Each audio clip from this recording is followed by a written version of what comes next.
Wealth is more than just money. But what exactly does money mean? This is Journey to Wealth with your host, Temi, and I just read a quote from More Than 100 Truths You Need to Know About Wealth, written by Praiz, who's here with me in the studio today. And we've been discussing different nuggets within his book, which is right here. And if you'd like to grab your own copy, information is in the description below.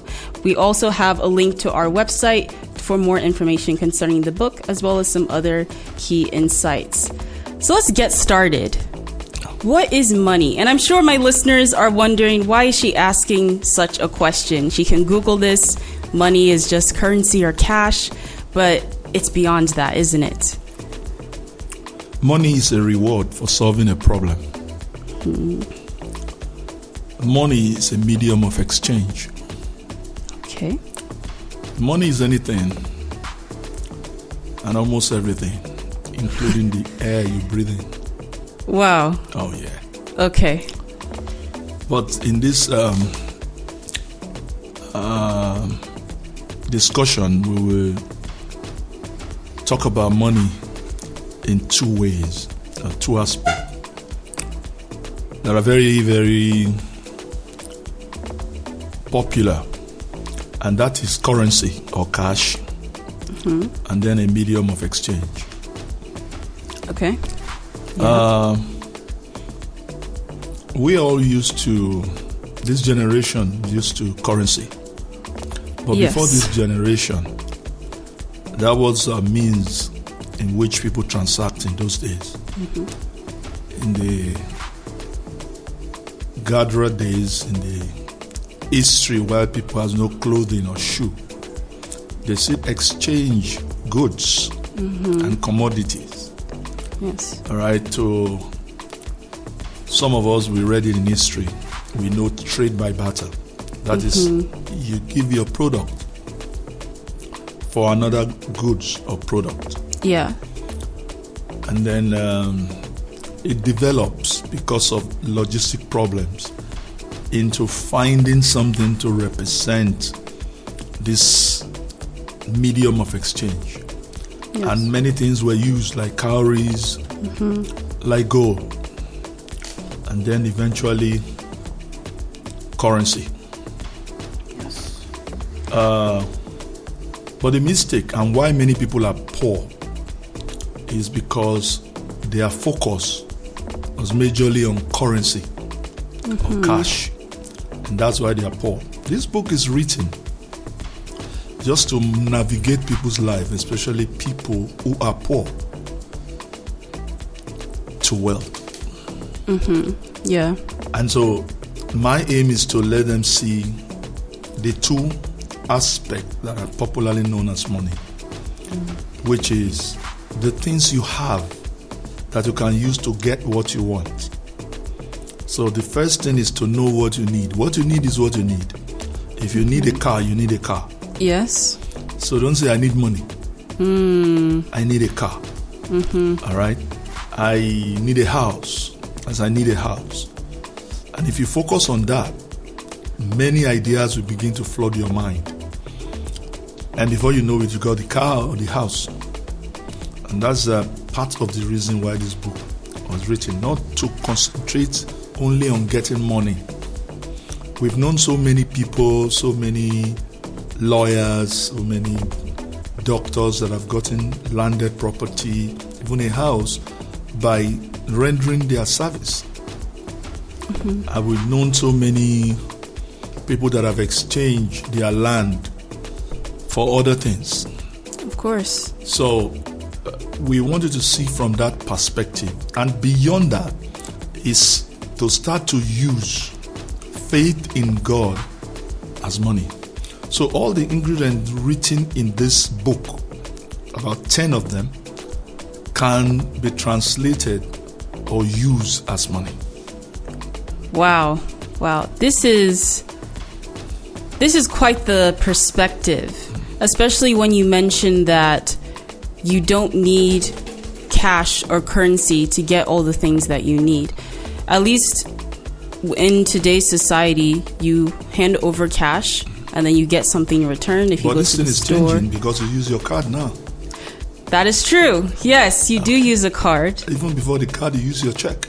Yeah. A promise Yeah. note. Yeah. Yeah.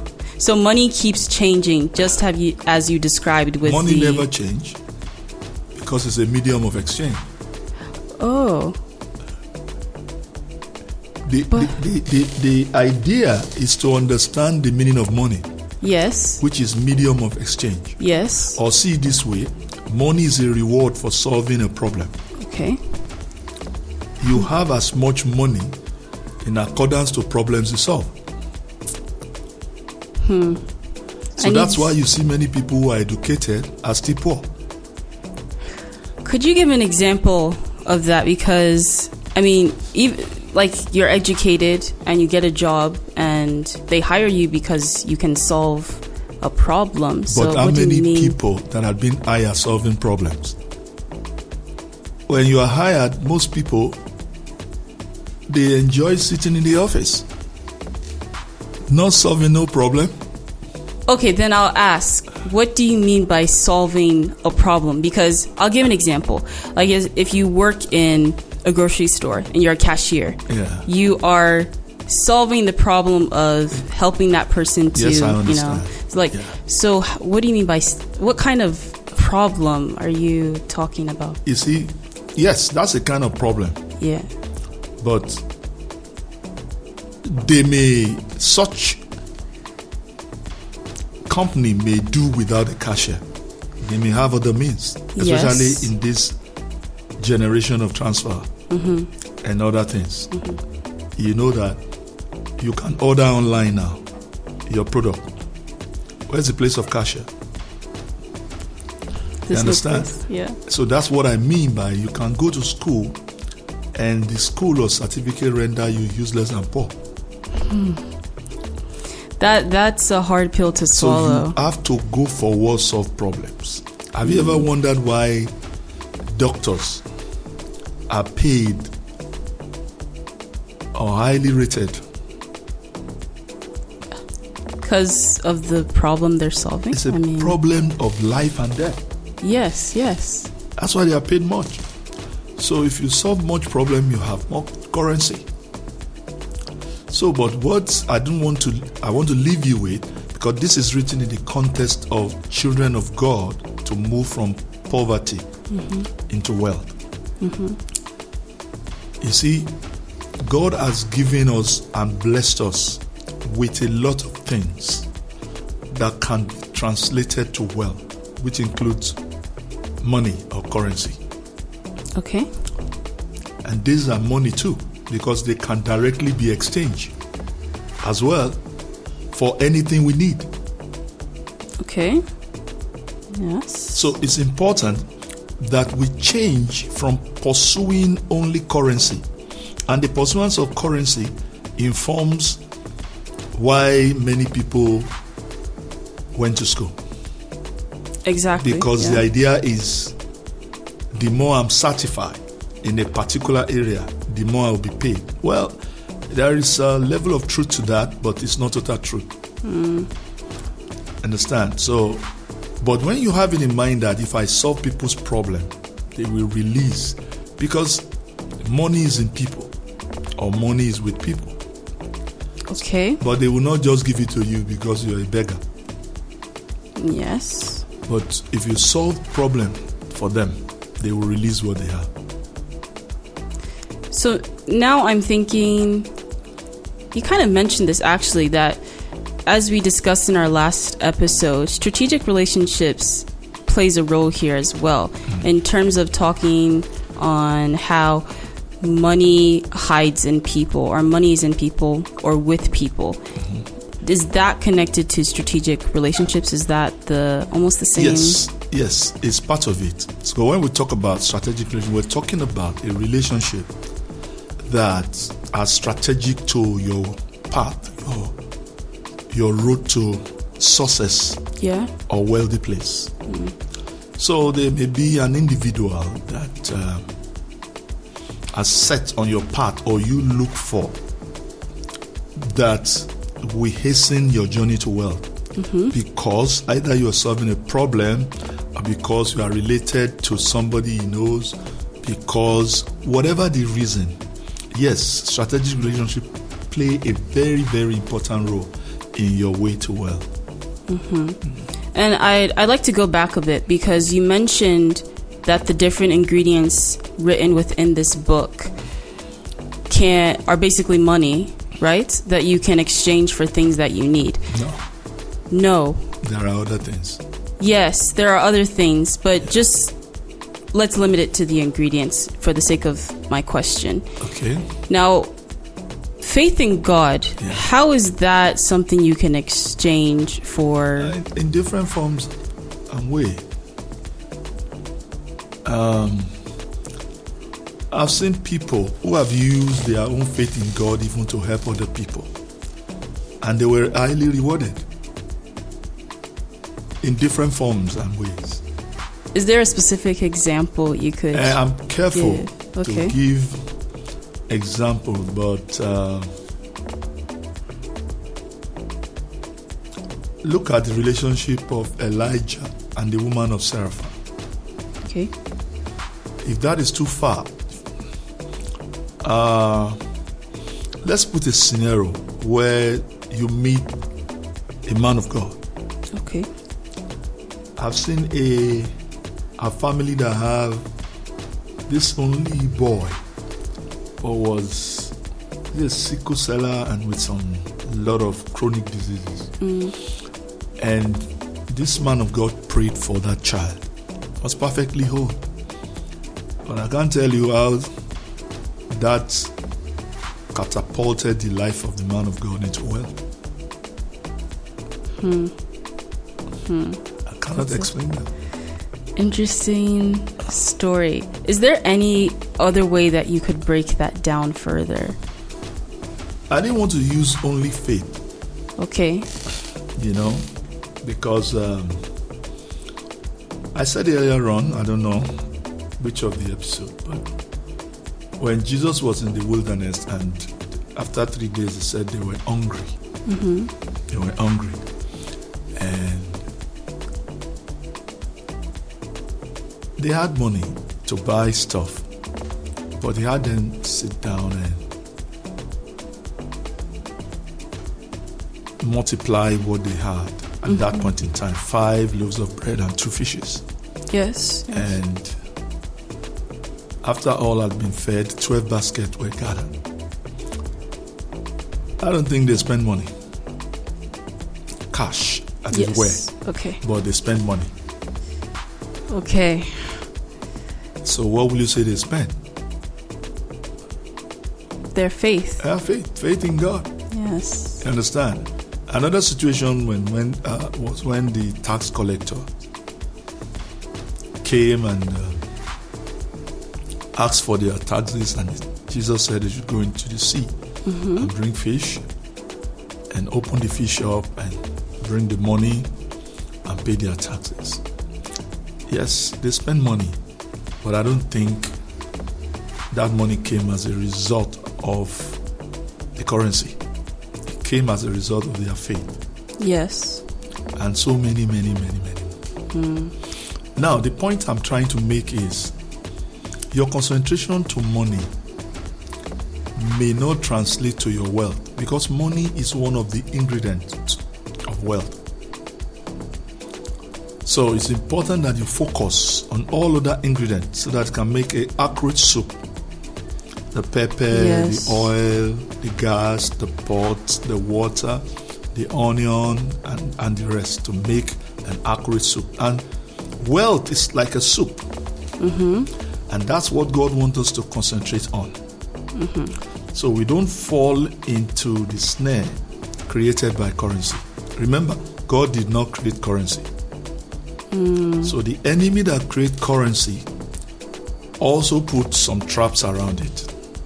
Now, in that point, you said God did not create currency. Yeah. Now, someone may argue that God would have given the idea to someone for them to be able to create something. Because you mentioned in an earlier episode how we have the ability to create things from what God has created. So how would you answer to that? I said God didn't create it. What you just asked me now is confirming that human being created it. Yes. You understand? If God gives you idea and you use the idea for something, God didn't create that something. He created the idea. And the danger in what human create is it can be towards evil or towards good. It can be towards, fostering our relationship with God or taking it far from God. So part of the reason why this book was written, to remove our total focus on pursuing currency or cash. Okay, so what you're addressing here is basically understanding what true money is, which God has given us, versus currency that the world has created in order to take us away from God. Yeah. All right. That's a lot clearer now. I'd like for us to go into the action points on how to get money. So we've talked about a couple of them already, but let me read through them. As we have said in the course of this book, money comes from God, be it gold, ideas, gifts, talents, etc. Study about the ones you have. Study about them until they become value to be transacted. Now, how do you know when you've reached that stage where I've studied enough and I have value? How would you? Well, you are supposed to know once you become valuable and when you know something, when you understand something. In case you don't know, people also place demand on you. People ask you, can you do this for me? Can you do that for me? It's pathetic if you don't know, but they know that you can do those things. And many times you get used. Yes. But that's the money God has given to you. You get used. So the studying is basically to further develop that value that I have. Yes, it's already there. But you cannot develop what you don't know is there. So study to know what's there. Okay. Now the studying, is that, as we've discussed before, the SWOT analysis and all of those things? It's part of it. Also, if you are under a good mentor or a good leader, you can spot through the assignment he or she gives to you, you can see your potential. So that's why it's good to serve. Yes, it truly is. Mentorship is probably one of the greatest shortcuts in life because it helps you to see yourself better, as you just mentioned there. Yeah.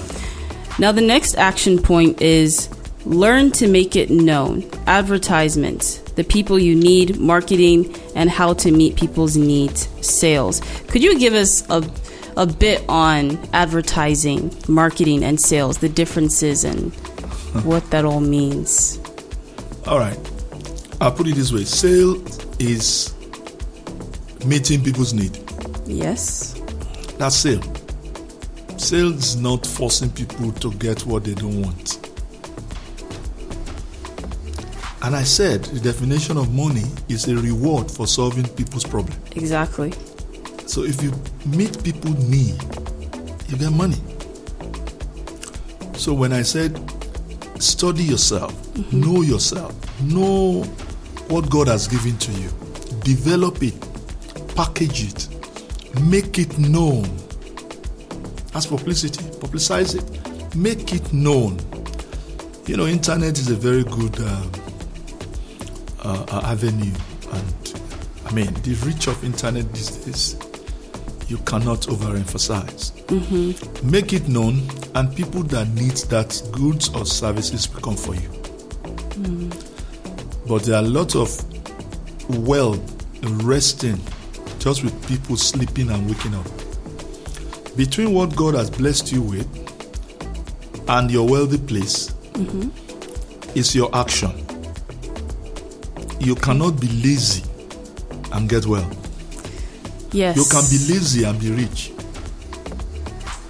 You can't be lazy and be wealthy. You can be lazy and be rich. Yes. But you cannot be lazy and be wealthy. Okay, now I'm thinking you can be lazy and be rich if you get those riches through dubious means. It can be a will. Okay, will. You sleep and wake every day and you have money, but you are not wealthy Yes. because you True. don't have a strong relationship. In fact, you be arrogant. All your ideas dies with you because of indulgence. Yeah.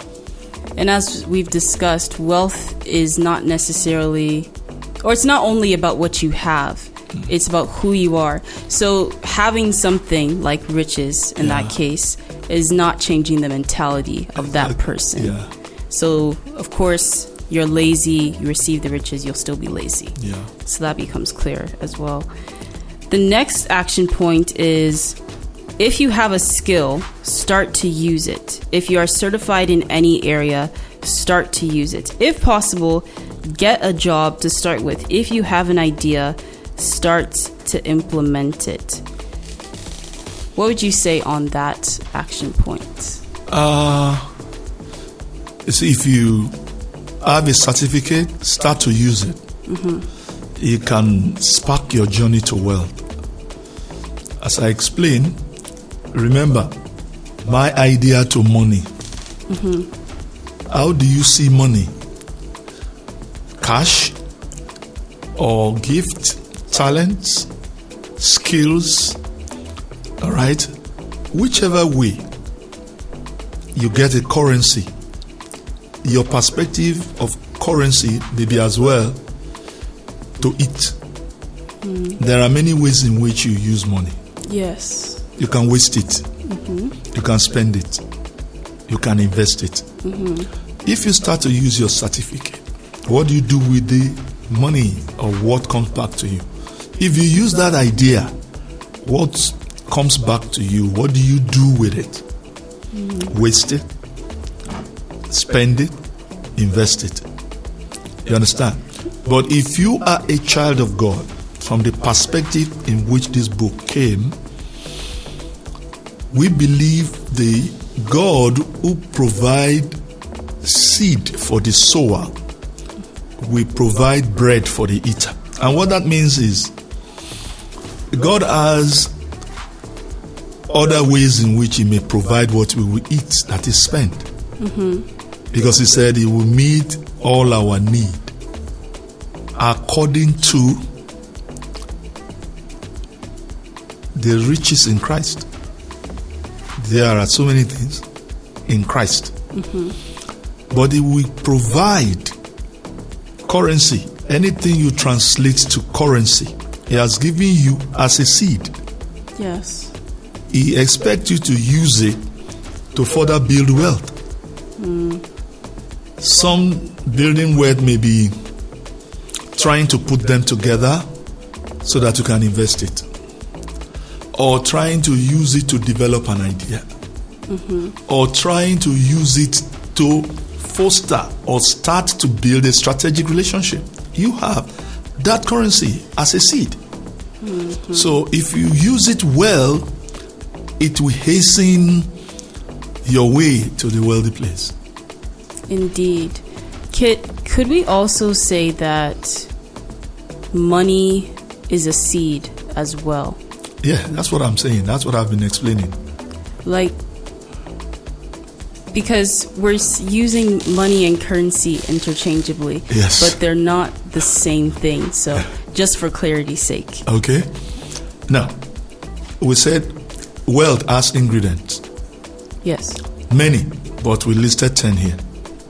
So let's pick some, like idea. Idea will mean money if you translate it to money. If you use the idea comes from God. We will get to that when we are dealing with ideas. But any of the 10 can give you money, can give you currency. Okay, now that, yes. Okay, any of the 10 ingredients can give you currency. Currency can give you currency. Yes. Yes. Faith in God can give you currency. Yes. I'm not saying selling it. Of course. Yes. Okay. I think it's It's starting to click in my head now. Yeah. All right. Your last action point here is everybody has time.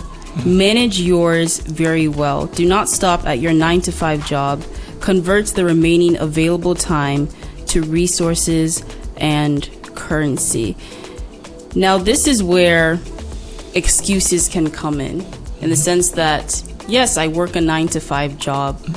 I don't think I have time. Yeah. Like, do you have any time management tips in regards to? Well, we use that word, managing time. In the real sense, you cannot manage time. Why do you say so? It's fixed. Time is fixed. It's 24 hours. Yes. So you can't manage it. Okay. But you can manage yourself. Yeah. You can manage what you do. While the time is fixed, it's 24 hours.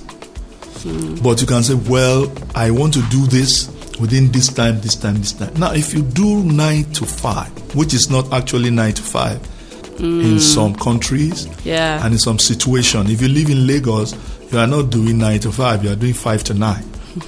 Because you wake up by 5, yes. You dress up, the traffic and every other thing, they are just there. And then you come home, drag yourself home by 9. But what we're saying is that since time cannot be managed, it's fixed, you can say this is what I will do. For instance, now you can remove watching television from your life. Because out of 24 hours you have, some people watch television for 2-3 hours. 3 hours divided by 24, what do you have left? You know how many percentage of your life you have wasted. But that 3 hours, you can translate it productively. You can use it to get what you want. Yes. You can use it to serve somebody. It will not give you money, just serve somebody. But it will translate to your wealth. You can use it to make currency. You can use it to foster your relationship. So you can manage yourself towards your wealthy place. Yes, you definitely can. Thank you so much for highlighting that. And I think it's something to note. Each and every single one of us should remember that we may not be able to manage time, but we can manage ourselves. And thank you to the audience for listening in to this ingredient of wealth, which is money. And I'm sure you now understand that money is not just currency as we have been raised to believe. It is much more than that. It has to do with what God has put within each and every single one of us. Until next time, this is Journey to Wealth with your host, Temi.